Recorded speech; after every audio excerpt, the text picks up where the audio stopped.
Hello and welcome UPSC warriors.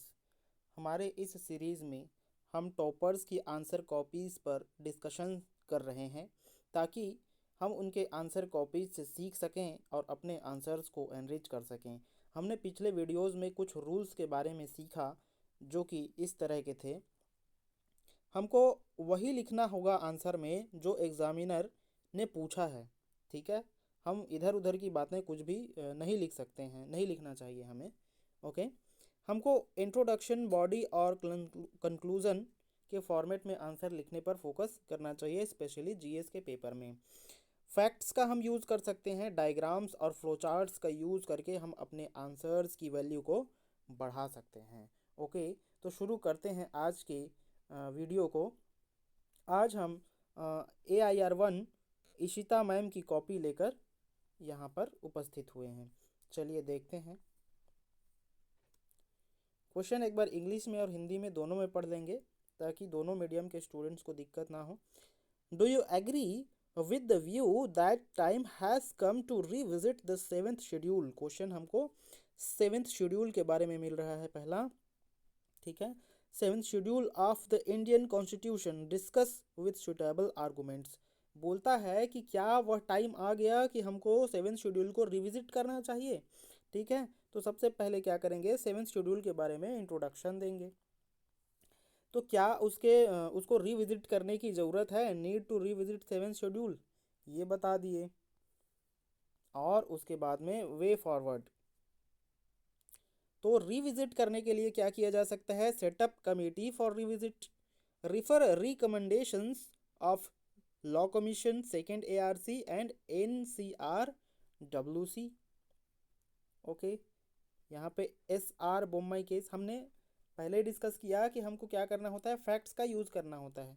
तो ये सारे फैक्ट्स हैं ये।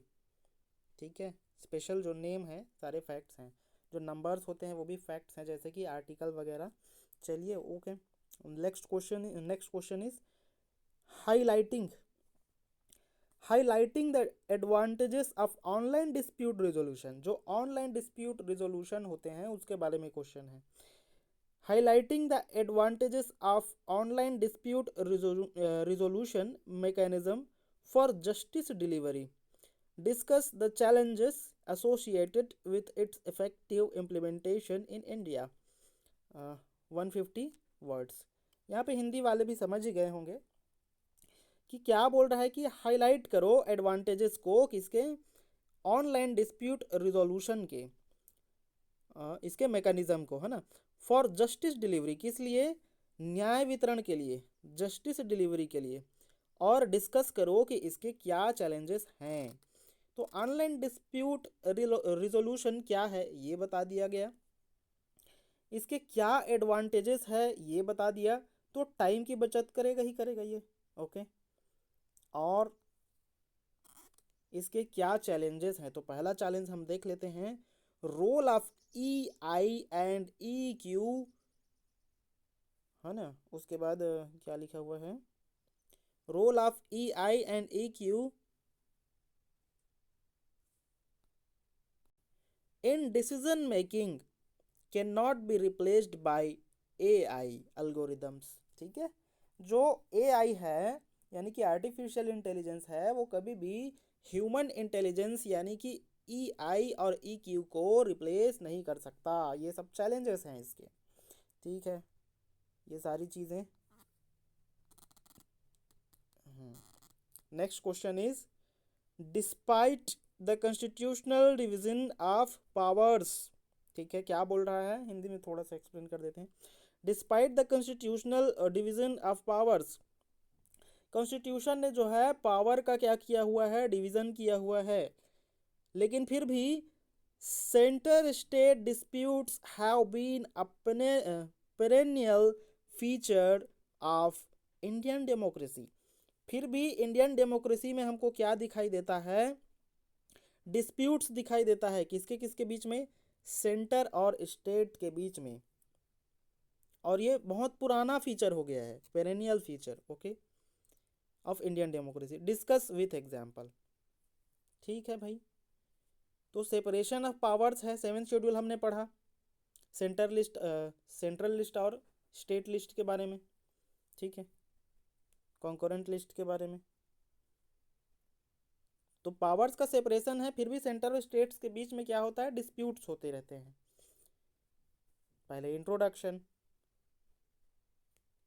ठीक है, ये कुछ काउंसिल होते हैं विवाद निवारण के लिए, डिस्प्यूट रिजोल्यूशन के लिए, वो सारी चीज़ें, ये बॉडी पार्ट। और लास्ट में आपका कंक्लूजन। तो नीति आयोग के बारे में बताया गया है।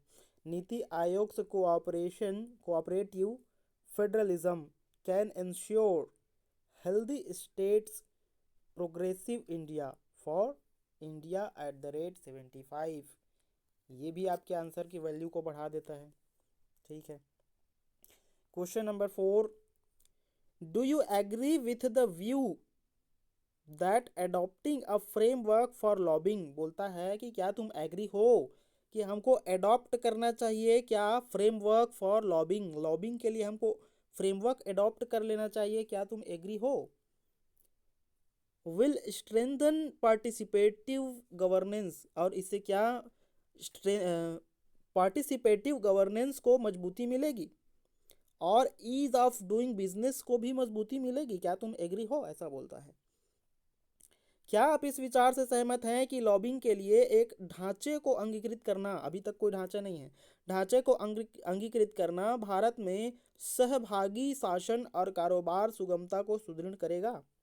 ओके, तो लॉबिंग क्या होता है, एक इन्फ्लुएंसिंग पॉलिसी होती है, इन्फ्लुएंसिंग नहीं, lobbying has been an informal mechanism, है ना, लॉबिंग एक इनफॉर्मल मैकेनिज्म होता है, किस लिए, for influencing policy making favourably, अपने अनुसार। ओके, चलिए, तो इसके फ्रेमवर्क की क्या नीड है, need for adopting a framework, उसमें बहुत सारे पॉइंट्स और उसके लिए क्या चैलेंजेस हैं, और finally we will conclude this. Okay, question number 5, despite the government encouraging open source instead of proprietary technology for government applications, the true potential of free and open source software FOSS and digital platforms remains unrealized. Discuss, एक बार हिंदी में पढ़ लें। सरकारी अनुप्रयोगों के लिए सरकार द्वारा प्रोप्राइटरी, अब ये प्रोप्राइटरी क्या है, तो निजी स्वामित्व और नियंत्रण वाली, निजी स्वामित्व और नियंत्रण वाली प्रौद्योगिकी के बजाय ओपन स्रोत प्रौद्योगिकी को प्रोत्साहित करने के बावजूद free and open source software और डिजिटल प्लेटफॉर्मों की वास्तविक क्षमता का दोहन नहीं हो पाया है, चर्चा कीजिए। कितना लंबा क्वेश्चन है, ठीक है, देखते हैं। Free and open source software के बारे में बताया है, यही तो हमारा क्वेश्चन था ना, ये FOSS इन गवर्नमेंट एप्लीकेशंस, ये सारी चीज़ें हम पहले से जान रहे हैं।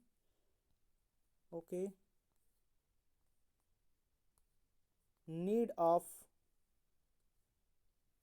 ये सारी चीज़ें, और फाइनली कंक्लूजन, ठीक है।